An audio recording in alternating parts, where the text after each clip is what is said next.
పేర్ని జయసుధకు మరోసారి నోటీసులు జారీ చేశారు పోలీసులు. రేషన్ బియ్యం మిస్సింగ్ కేసులో విచారణకు రావాలని మచిలీపట్నం పోలీసులు నోటీసులు ఇచ్చారు. ఎస్సీకి దీనికి సంబంధించి పూర్తి అప్డేట్స్ మా AP special correspondent Sambasivarao phone లైన్లో అందిస్తారు. సాంబశివరావు. ప్రియాంక, మనం చూసినట్లయితే కృష్ణా జిల్లా గతంలో ముఖ్య నేతగా ఉండి మంత్రిగా చేసినటువంటి పేర్ని నాని ఎవరైతే ఉన్నారో ఆయన సతీమణికి పేర్ని దేశంలో అయితే పోలీసులు అయితే నోటీస్ జారీ చేయడం జరిగింది. ముఖ్యంగా ఆమెకి సంబంధించినటువంటి గోడౌన్స్ లో పీడిఎఫ్ బియ్యం మాయానికి సంబంధించి ఇప్పటికే తన వ్యక్తిగత కార్యదర్శి పైన ఇప్పటికే కేసు కూడా ఆమె పైన కూడా కేసులు నమోదు చేసినటువంటి పరిస్థితి.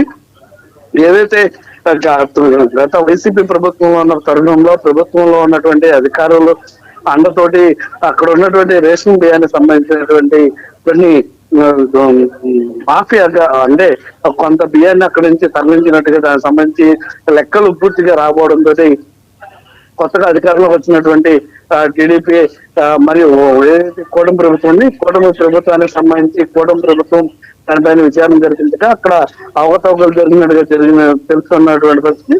దీనికి సంబంధించి ఇప్పటికే అక్కడ ఏదైతే అవకతవకలు జరిగిన నివేదించడానికి వచ్చినటువంటి అక్కడ పోలీస్ యంత్రాంగం కావచ్చు, ఇతర సిబ్బంది కావచ్చు, వారందరూ కూడా పేరుని జయసుధకైతే నోటీసులు ఇచ్చి విచారణకి రావాల్సిందిగా వారు కోరినట్టు తెలుస్తుంది.